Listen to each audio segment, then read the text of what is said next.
we're taking a look at the rivals, because not only do the protagonists get new cards in this one, but also the rivals. As far as if I've seen people say it online, which means it must be true, but I guess I've heard people say that there's going to be one more wave after. I don't know if it's a rumor or if it's confirmed. Maybe you can tell me right now, but I've seen people say that there's going to be 3 cards per character. So 3 cards for Yugi, 3 cards for Jaden, 3 cards for Kaiba, and so on. And I believe this, I mean, this is wave 2, right? Which also means that we're gonna get one more Cybers card, one more Pendulum card, one more whatever. Like, there's gonna be at least one other bad day for me in the upcoming weeks. But okay, I'll be ready for it mentally at least. Hopefully. All right, second batch of overframes for the rivals. Let's go. All right, we got the Blue Eyes one first. The Deep Eyes White Dragon, the Blue Abyss. Level 10, 0/0. This card is always treated as a Blue Eyes card. You can only use the first and second effect of this card's name each once per turn. You can discard this card, add a level 1 light tuner from your deck to your hand. Ooh, that's a great start for Blue Eyes. Just more consistency. If a Blue Eyes Ritual monster and or a Blue Eyes White Dragon is sent to your grave, you can target one of them, special summon this card from your grave if it was there when the monster was sent, or hand even if not. And if you do, its attack becomes that monster's, but banish it when it leaves the field. This card's incredible. I mean, it's not like insane, but it's just a consistency card that adds Maiden or Sage or Veiler if you already have a play. So it's a consistency. It's 3 more starters for Blue Eyes. And honestly, maybe even other decks in the future. Like, there could be other decks where you can play this just to add any level 1 light tuner. This is a very generically usable card. But then on top of this, you get a free body in Blue Eyes later, right? This is just a free 3k body. It's like a Rhoda that comes back as a 3k body later, right? Because you always send a Blue Eyes White Dragon to the graveyard if you play the game, right? So this will always come back for free later, which is going to help you OTK going second, because you just get a free, it's going to have 3000 attack if Blue Eyes goes to grave. If you go first, this is a free dragon to make seals with. I don't know if there's a good level 11 synchro you want to make in Blue Eyes. But you could, in theory, if you ever, like, if you're behind in life points, you can just very easily make, like, a Psychic End Punisher or something. Like, the level is not the most useful, though. But, like, I mean, Seals is a really good card. You can make Ultimate Spirit normally with it. You could, right? What is Ultimate Spirit? Ultimate Spirit is level 12, and it needs 2 tuners. So you could play 2. If you have 2 level 1 tuners and this, you can make Ultimate Spirit, which is okay, right? But that's besides the point, right? I mean, look, this card would already see play in Blue Eyes with this, right? If it just did this, I'm pretty sure Blue Eyes would play it. Just for consistency. Just more ways to find Maiden or Sage is good in Blue Eyes, right? That's just a fact that they would play that. So this is just an additional bonus free body with 3000 attack that is a dragon, so you can use it for seals. That's really good. That's a really good start. And this one I'm not mad about at all, because Blue Eyes is not a toxic deck like the Cybers or whatever that we looked at previously. So this is actually kind of cool. I like it when a deck like that gets decent support, because this just adds consistency to it, right? It doesn't make it like toxic or make it play more bricks or whatever. This actually just makes a relatively fair mid-range deck more consistent, which is fine in my book. And it's a cool looking card.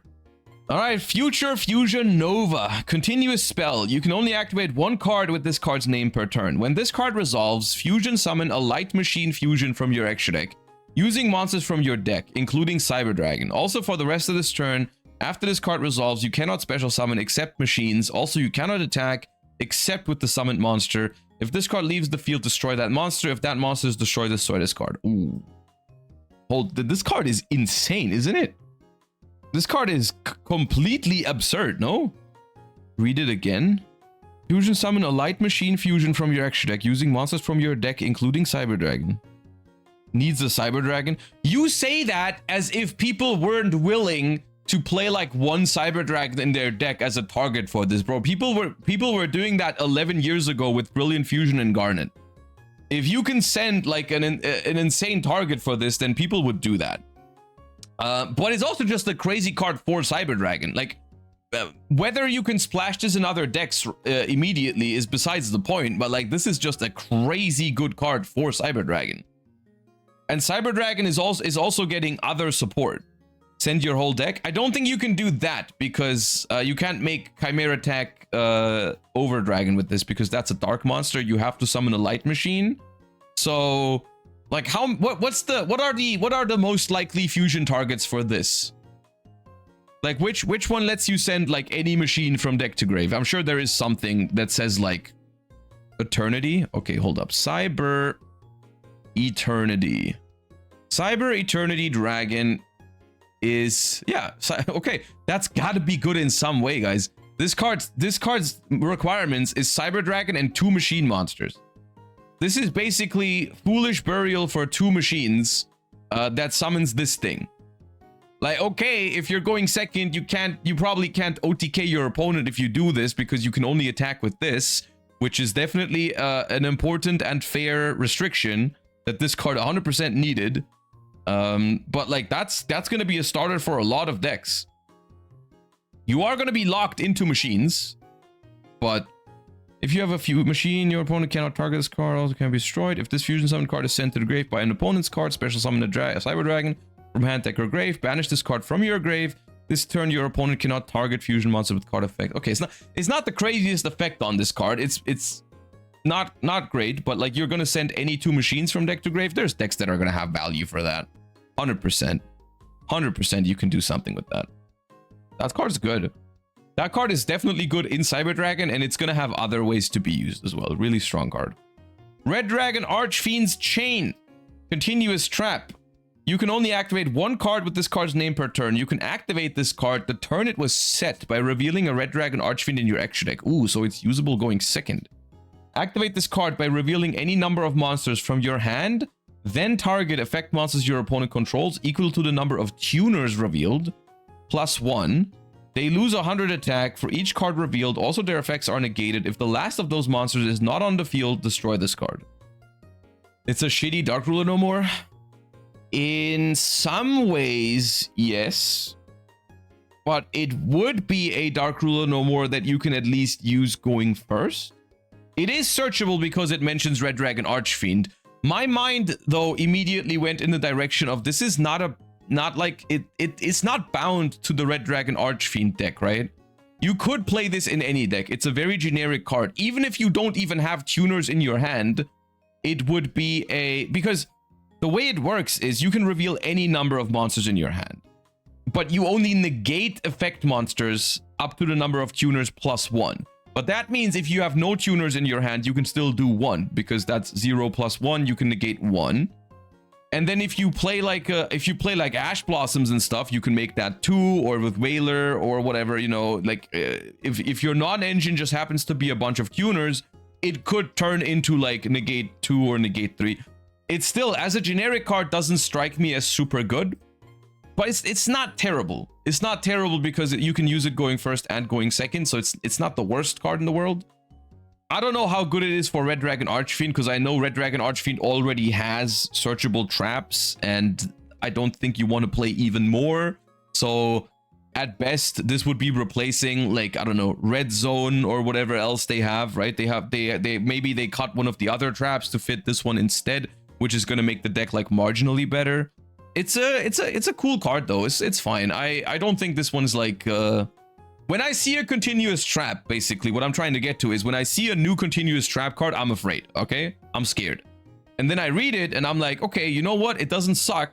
It's not the greatest, but at least it's not a floodgate at least.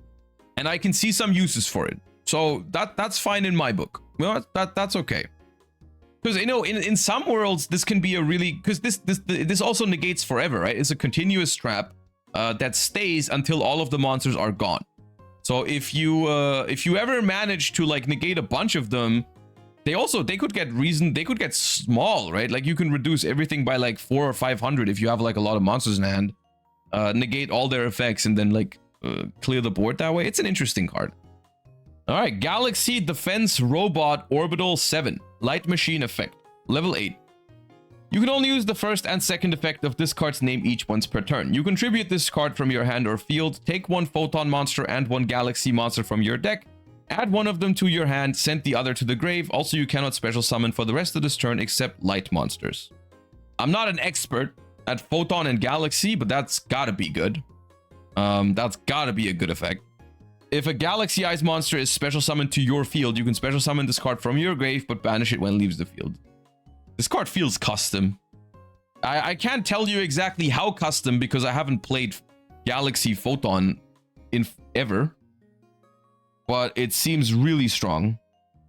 Like, it's a starter because it adds any Photon or Galaxy, foolishes the other, and then later on, you get a level 8 body from the graveyard for free. That's gotta be a crazy good card. Is that enough to make Galaxy Eyes Photon Dragon meta? I can't tell you that, but this is a crazy good card. Clear Wing Synchro Dragon of the 4 Heavenly Dragons. Level 7, generic. This card is always treated as a Speedroid card. You can only use the first and second effect of this card's name each once per turn. If this card is special summoned, you can destroy an effect monster your opponent controls, and if you do, this card gains attack equal to that monster's original attack. That's not a bad effect on a generic level 7, honestly. Non-target pop, and then it gets big. That's not bad. When your opponent activates a card or effect, quick effect, you can special summon a level 4 or lower Wind Tuner from your hand or grave, but its effects are negated. Then immediately after this effect resolves, you can synchro summon a Wind monster. This goes a lot harder if you have Baron. If you have level 3 Wind Tuners, like, I don't know, let's say you play Ghost Mourner in your deck, and then you have like a level 4 body, you normal summon Mourner, make this, pop a card, and then your opponent does something, you, summon Mourner back, make Baron. That could be something. But without Baron, I guess, what's the idea? You're trying to summon back a level 1 to make Crystal Wing, which is the most Speedroid thing ever, just summon more Crystal Wings. It's a fine card, but it's not bad. Summon Cool Tune Mix.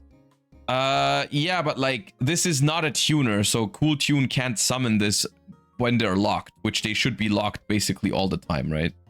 So I don't know if you can ever use it in that deck. Rocket Barrage. Level 5 Dark Dragon. You can only use the first and second effect of this card's name each once per turn. You can send one Dark Dragon monster from your deck to the grave, except the level 5 monster. Special summon this card. Also, you cannot special summon from the extra deck for the rest of this turn except Dark monsters. Okay, they gave Rocket Circular. Awesome. When a Link monster's effect is activated that targets this card on the field, quick effect, you can destroy this card, then you can special summon up to 1 rocket each from your hand, deck, grave, and banishment? What? What is this card? What is this card? What do you mean? What do you mean? What do you mean? Reveal this card in your hand, send a Dark Dragon from deck to grave, special summon it. Later on, you target it, and then you summon 4 monsters? Dude, come on, man. Okay, I've changed my mind. They cannot bring Savage back. They cannot bring Savage back. Dude, that's crazy. As much as I like Dragon Link, that's insane, dude. Come on. You can't do that. You can't do that. Dude, I want to talk to you guys about power creep real quick, completely unrelated, but is someone else worried? Like, I was so happy when they announced the overframes, but just a quick word of caution here, okay? Like, I understand that they want to like make these cards a success and so on and so forth, right? Like, I get that. And I do want these cards to succeed as well. You know, I want this, like, because Yu-Gi-Oh has a problem with collectability at the moment. And so I fully support the decision to make like fancy looking cards and all that. But like what I've seen so far from this overframe collection is there's some incredibly crazy stuff in here.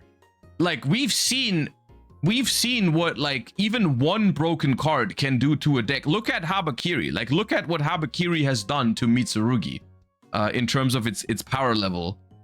And that is also, that's just one singular card. Here we're talking, like, as I said earlier, we're talking 3 new cards per character.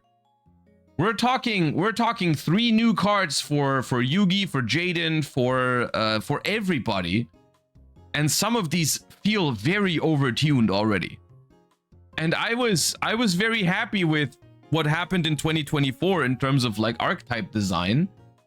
So 2026, I'm not sure this is gonna break everything apart yet, but I'm a little worried what's gonna happen. Like, we can't be out here printing a like circular that summons 4 bodies back later. Oh, 2025 design, not 2024. Because there's one thing I don't want to happen with the overframes, and that's just like I don't want them to look super awesome, but then like break the game entirely because everything is broken, right? And I that's something I'm genuinely worried when I'm reading some of these cards. Like we're just making a new version of Future Fusion that immediately resolves summoning the monster and sending from deck to grave. Like we're making like this one searches, foolishes, and summons itself. This thing is circular that summons back 4 bodies later. There's a lot of really high combo potential in a lot of these cards, which is a little concerning to say the least. They look awesome, but I'm a little scared for balancing is all I wanted to say. I guess we'll have to wait and see what happens. I'm not sure how bad it's gonna be, because once again, a lot of these decks, like for example, I don't know, this card might read crazy, but it might just not be enough to help Galaxy Ice be meta. And maybe even if Galaxy Ice becomes meta, it might not be a problem, because I think the deck overall is probably fine. But once again, they have a counter trap that negates the entire chain, can be activated from hand, and is not once per turn in Transmigration. So if that deck becomes too powerful, it could be a nuisance. It could be very annoying to play against. I don't know. I'm not sure how to feel about these, because on the one hand, I'm incredibly excited for the full arts to come to Yu-Gi-Oh! I think it's a really important step and the correct step. I'm not super fond of the power level here, but I guess let me know what you think. If maybe I'm just too scared. Maybe it's just like I prefer to be on the safer side. Like I'd rather have cards that look crazy good and better be a little too weak than a little too strong, but we'll see. As it seems right now, 1 more card per character. So for all of these archetypes, there's going to be 1 more card. So I guess the question is, did they save the best for last? Or is it going to be like, did they put the best ones first? I guess we'll have to wait and see. At this rate, there's going to be, I mean, a lot of different overframes. So I wonder at which rate you're going to pull an overframe. But yeah, all right. I guess we'll have to wait and see. There's no way to tell now what exactly is going to happen when these cards come out. But yeah, I'm excited and scared at the same time is what I'm feeling right now. Blue Eyes card is fine. The Blue Eyes card is probably, in terms of design, my favorite one so far. Because like I said, but that it's also because Blue Eyes is already a deck that I think is like less broken than other decks, right? It's like if they made this exact same card for another archetype, you always have to evaluate these cards in context, right? Like if you make this card for another deck, then I might not like it, right? But it's, yeah. I think Rocket is the only one that could be problematic, but the first few combos I tried to make ended up with strong but fair endboard without Savage. Maybe it's fine. I guess that's a big question, is if Savage is going to be here, because if Savage, the deck is probably going to feel very different if they have access to Savage, right? Because with Savage, it's just going to basically ignore your hand traps almost entirely, right? So at this point, I really don't want Savage to come back in the TCG. The OCG is gonna have Savage, so I guess we'll have to wait and see. Honestly, Rockets suck against Molcharmies. As much as I accept that as a reasoning to not be too worried. Like, yes, at the end of the day, you're always gonna have Molcharmies to counter these strategies a little bit at least. At the same time, I'm a little worried about like keeping they keep making designs that are like bad into charmies, but like if they don't get charmied, they go completely crazy. And that's just a design direction that I think is kind of dangerous, because it just turns the game into a mini game, right? It's like open a charmy or die. Or from the other perspective, it's like go first, open an out to the charmy or die. Or if they don't have a charmy, just win, right? That's just like, we've been through that development, right? We've been through this entire process, and it's not been the most well received, let's say it like this, right? So I would prefer if they didn't make archetypes like that. Like any archetype, as much as I've been defending charmies, you know, I've been defending charmies, but at the same time I still don't want archetypes that require to get charmied, or otherwise they just win the game. Like, I would prefer to play a game where you don't have to charmy your opponent in order to have a chance when you're going second. That's not something I want.